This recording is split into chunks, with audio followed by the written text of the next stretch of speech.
आगामी 18 तारीख धनतेरस से दीपावली तक सुजानगढ़ मुख्य बाजारों में नो व्हीकल जोन रहेगा।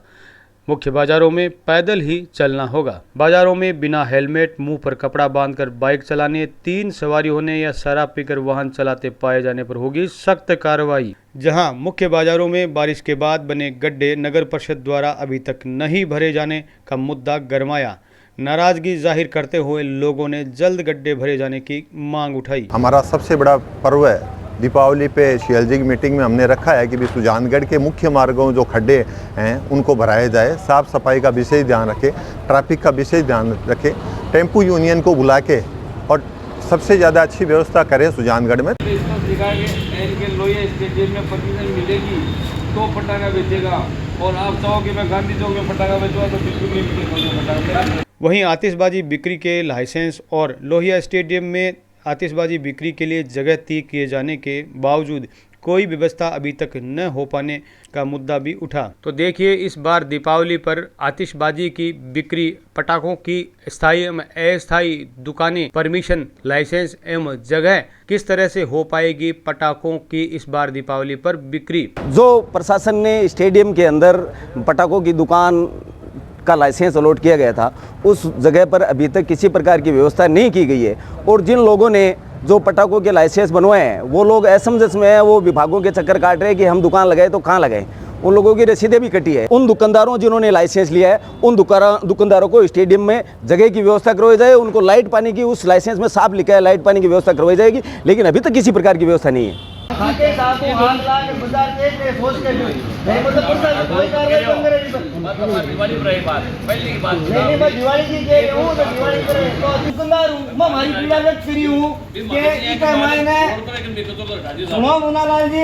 अगर भी आग लग जाए, आज भी बस में आग लगी, जैसलमेर अधिकारी सस्पेंड हुआ नहीं तो भी गलती नहीं बस कितना खत्म हुआ नहीं यूं तो प्रेरणा ले लो, काम तो सॉर्ट आउट करो, देखे कि बाजार को तहस नहस नहीं हुआ है। तो वहीं दिखनादा बाजार में गत दिनों गिरी दुकानों के मलबे के नीचे कोयला एवं लकड़ी दबे होने के चलते आगजनी जैसी दुर्घटनाओं की आशंका जताते हुए जल्द मलबा हटाए जाने की मांग भी उठी। देखिए आगामी दीपावली को लेकर के हुई पुलिस थाना में सीएलजी मीटिंग में क्या कुछ हुआ, जहां नगर परिषद सहायक अभियंता विक्रम जोरवाल, सफाई निरीक्षक ओम प्रकाश स्वामी, एसआई मुन्नालाल मीणा, विद्युत विभाग से जयन गौतम मेघवाल, व्यापारी खुशीराम चांद्रा, विद्याधर पारीख, श्याम सुंदर स्वर्णकार, नोपारा मंडा, अरविंद सोनी, रामनारायण रुलानिया, महावीर पाटनी, राजू प्रजापत, डॉक्टर कोमल गौड़ सहित अनेक लोगों ने उपस्थित होकर अपने मुद्दे उठाए और सुझाव भी दिए। आगामी दीपावली पर्व की व्यवस्थाओं को लेकर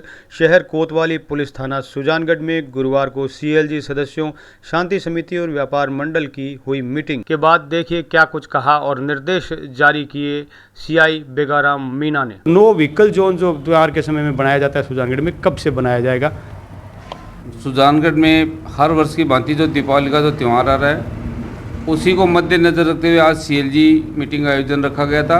और सीएलजी मीटिंग में सभी लोगों से अपना सजेशन लिया गया कि किस तरह से व्यवस्था होनी चाहिए, पूर्व में किस तरह से व्यवस्था थी। इस वर्ष जो दीपावली का जो त्यौहार आ रहा है उसको मद्देनज़र रखते हुए 18 तारीख से नो एंट्री व्हीकल जोन रखा जाएगा और 18 तारीख के बाद में केवल पैदल जाने आने का जो रास्ता होगा वो एकदम स्पष्ट है कि हर वर्ष जैसा रहता है। मुख्य बाजार है, घंटाघर है, गांधी चौक है, जो भी रास्ते हैं हर वर्ष की भांति सभी को पता है सुजानगढ़ वासियों को। कई बातों को लेकर के अभी भी असमंजस है, जैसे कि पटाखों की दुकानें, आतिशबाजी की दुकानें स्थायी अस्थायी रूप से कहाँ लगाई जाए, क्योंकि लोहिया स्टेडियम जो तय किया गया था वो सुचारू अभी तक है नहीं, वहाँ व्यवस्था नहीं हुई।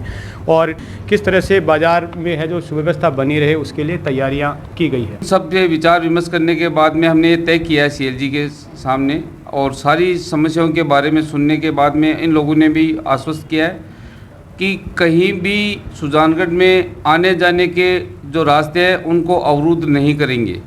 आने जाने के रास्ते अवरुद्ध करने का एक ही औचित्य है कि कहीं भी कोई आगजनी या कोई घटना हो जाती है तो 4 व्हीलर आने जाने के रास्ते को बाधित नहीं करेंगे। इसलिए इनसे सभी से कहा गया है कि मार्केट में अपनी कोई दुकान सामान कहीं भी रखे तो आने जाने के रास्ते को कतई अवरुद्ध नहीं करें। अवरुद्ध करेंगे तो हम उनके खिलाफ सख्त कार्रवाई करेंगे। उसके अलावा माताएं, बहनें, लड़कियां, वृद्ध, सिटीजन सभी के लिए हम पूरी तरह से आश्वस्त करें कि सुजानगढ़ थाना पुलिस आपकी रक्षार्थ हर कदम कदम पे आपको पुलिस मिलेगी और आपकी हर समस्या के समाधान के लिए तत्पर है। लेकिन इसके लिए आप लोगों के सहयोग की अपेक्षा है कि आप अपने परिवार के सदस्य घर से मोटरसाइकिल लेके जाएं, तो एक तो हेलमेट लगा के जाएं और 3 सवारी मतलब अनलीगल तरीके से नहीं जाएं। अगर वो हमें मार्केट में बिना हेलमेट के 3 सवारी पाई गई और मुंह के कपड़ा लगा करके और मुंह पैक करके किसी तरीके से मार्केट में मिले तो उनके खिलाफ हम सख्त कार्रवाई करेंगे।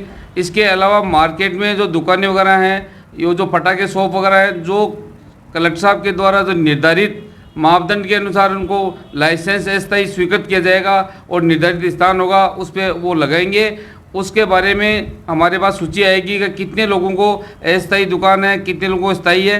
जो नियमों में रह करके अपना दुकान चलाएंगे उसके खिलाफ हम कुछ नहीं करेंगे और नियम विरुद्ध जो करेंगे उनके खिलाफ हम सख्त कानूनी कार्रवाई करेंगे।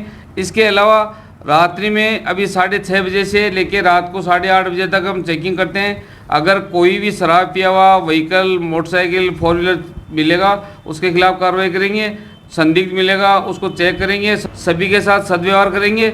लेकिन जो आपने बताया कि पटाखों को लेके जो अभी पूरी तरह से व्यवस्था नहीं है, इसके लिए एसडीएम साहब के पास में मैंने जांच रिपोर्ट भिजवाई थी और एकदम स्पष्ट लिखा है कि सुजानगढ़ पब्लिक पैलेस में कहीं भी नियमों के विरुद्ध जाके स्वीकृति नहीं दी जाए, केवल उसी क्षेत्र में स्वीकृति दी जाए जो सुरक्षित और संसाधन के पूरे प्रबंध हैं। इसके अलावा कहीं भी कोई सूचना मिलती है तो हम तत्काल मौके पे जाएंगे। लेकिन आपके सीसीटीवी कैमरे वगैरह जो लगे हुए, हमें आपकी हेल्प होती है तो आप हमें हर संभव सूचना होगी वो आपका आउटपुट हमें दें कि साहब ये किसी का सीन है, तुरंत कवर करेंगे। हम अपराधी के खिलाफ कार्रवाई करना चाहते हैं और जो शराब पी के हुड़दंग करने वाले हैं, आज से हमारा अभियान चालू रहेगा कि कहीं भी किसी भी तरीके से अगर कोई आवारा टाइप में हुड़दंग करता हुआ या गलत तथ्य या संदिग्ध पाया गया तो उसके खिलाफ हम सख्त कार्रवाई करेंगे। दिखनाना बाजार में जो पिछले गत दिनों जो दुकानें गिर गई थी और उसके बाद में जो मलबा वहाँ पर पड़ा है और बताया जा रहा है दुकानदार जो पड़ोसी हैं उनके द्वारा कि वहाँ पर लकड़ी, कोयला जैसा सामान है, ज्वलनशील है, तो ऐसे में क्या उनको हटवाने से संबंधित कोई निर्देश दिए गए हैं? उनके लिए मैंने अभी नगर परिषद से भी कहा है और जो जैन समाज है और जो परिवादी है उन दोनों को भी हमने समझाया है कि कल इनकी मीटिंग वगैरह हो और नगर परिषद है वो अवश्य कार्रवाई करे उसके लिए।